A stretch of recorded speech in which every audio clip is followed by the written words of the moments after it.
Okay, welcome. We're going to be talking a little bit about dyslexia, having a short conversation about what it is, what causes it, and then we'll get into um, a little bit of things that maybe you can do to help make your life a little bit easier living with dyslexia. So let's just jump right into it. So, most of you probably already know what dyslexia is, but I'm just going to go over it just to kind of make sure we're all on the same page. Dyslexia can be characterized by, having trouble reading. A lot of times that is because you're having trouble recognizing speech or understanding, not necessarily understanding the language, but having a trouble processing it through hearing the language being spoken to you, and then converting that into a language that we understand.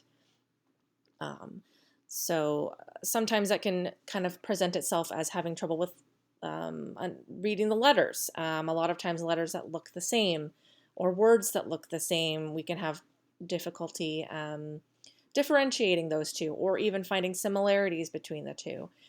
For example, I have some of those letters at the bottom of the screen.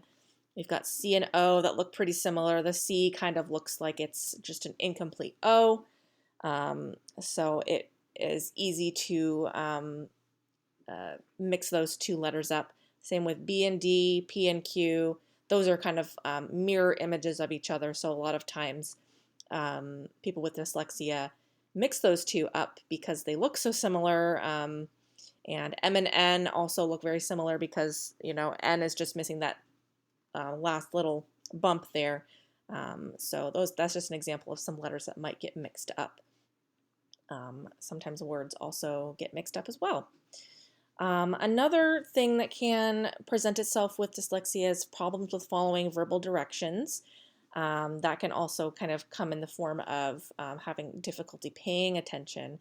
A lot of times people will say that there's kind of a similarity between people who have dyslexia and ADHD, and oftentimes we do actually see kind of a comorbidity there. People with dyslexia can also present symptoms of ADHD, such as difficulty paying attention, kind of hyperactivity, things like that. And it makes sense because if you're having trouble reading, you may also have trouble focusing on it because it's a debilitating process to read and not understand why you can't just read it the way that everybody else can. So that's kind of a very simplified overview of what dyslexia is. And we'll move on to the next part. One of the more difficult things to discuss is why we see dyslexia. It's not, we don't know exactly what causes it, but it is a lot of times genetic.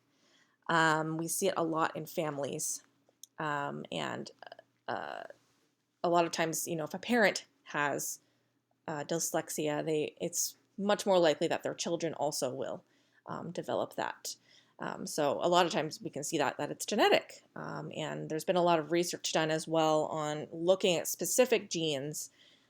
People who have a particular gene are more likely to have difficulty with reading, and so that's kind of what research we have. And I kind of jumped over the first point, but it is important to understand that dyslexia does not mean that you are not intelligent, that you have some kind of uh, comprehension disability in terms of you're able to actually understand the world around you. It does not, a lot of times there's the negative stereotypes of people with dyslexia. Oh, they're just, they're dumb, or they just don't want to put in the work or something like that. And that's absolutely not true. It has been proven that it has nothing to do with your intelligence. So getting that out of the way, dispelling that myth. And then a lot of interesting research has been done on the brains of people with dyslexia versus people who are typical readers, that are able to read at their age level. And you can kind of see here that people with dyslexia tend to focus a lot of their processing in the frontal lobe, which is kind of just that baseline. I can see this, I'm recognizing it, but there's not a lot of activity going towards the back, like the temporal lobe, which is where we actually start to process that thing that we're seeing into something that is meaningful, right? So you're seeing this word, but you're having a lot of difficulty actually processing it into something that means something, such as like if you read the word dog, it might be difficult to show up as picturing that in your mind. What is a dog? As you can see with people who are typical readers, they kind of process it, understand it. Okay, I'm reading about a dog. That's an animal that has 4 legs and barks. For people with dyslexia, it's really just kind of that baseline. I'm seeing this word and I'm having trouble actually conceptualizing this word as something that has meaning. So that is, again, we don't know really necessarily why dyslexia actually occurs physically, but we do know that it tends to be genetic. So it passes along. It seems to be a trait that sort of gets passed along through our family line. So what can you do? A lot of different things have been brought up about, I mean, there's tons of research out there about what things to do. There's different age groups of what are the best types of ways in which you can develop your skills. One of those things that pops up the most that seems to be much more effective is a lot of research comes up to developing your oral language skills. So that is, first of all, listening. Because again, with people with dyslexia, as you know, have trouble processing it and putting those things that they're hearing and putting it into meaning. And so one of the things you can do is listen to someone else reading to you. That can be in the form of a parent, a friend, a teacher, anybody reading you a story. You can even get an audiobook and just listen to someone reading a story to you. You can start off kind of small, just have it a short story. You can even have them pause to take breaks.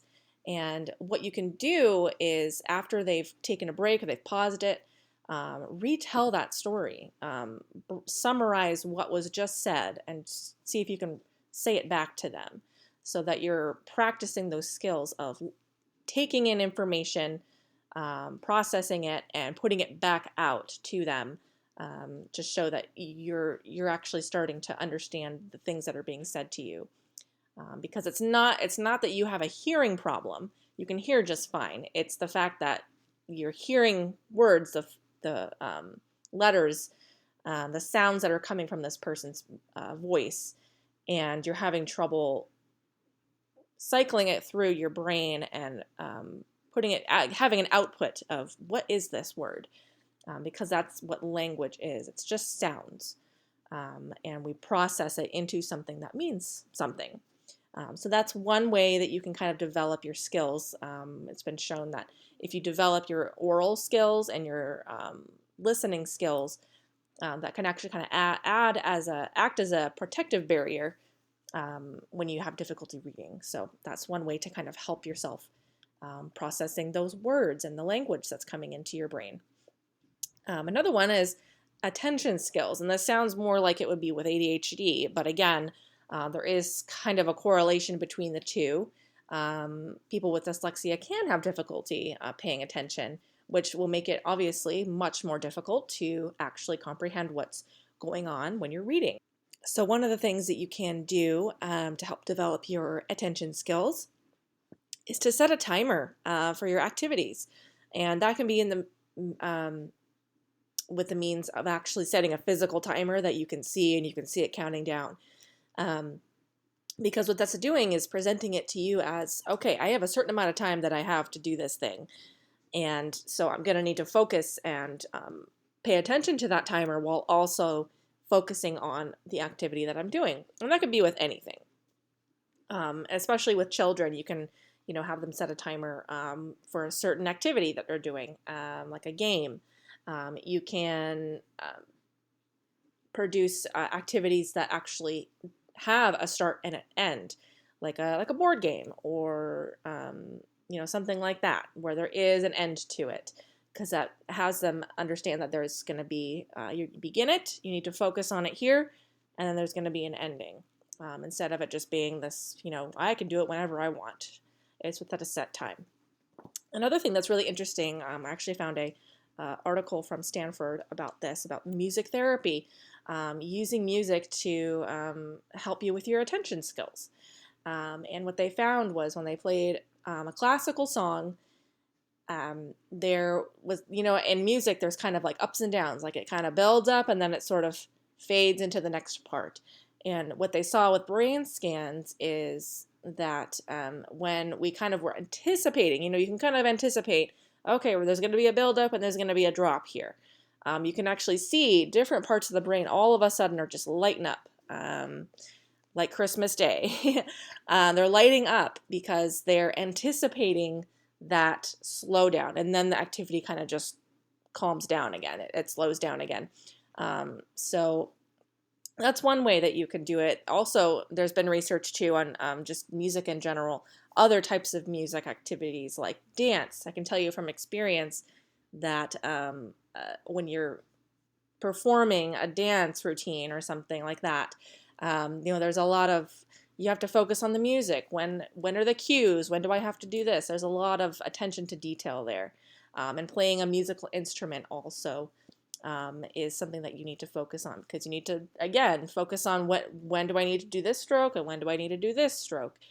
And you're watching the conductor, and there's all these different little cues that you have to pay attention to. There's a lot of activity for distraction there, and so it kind of helps train you into understanding when you need to start and stop certain things. So I hope that this was helpful. Very brief kind of overview of what dyslexia is and how we can kind of help train ourselves into doing better. And I will show you my references if you want to go ahead and take a look at those. All right. Thank you very much. Appreciate it.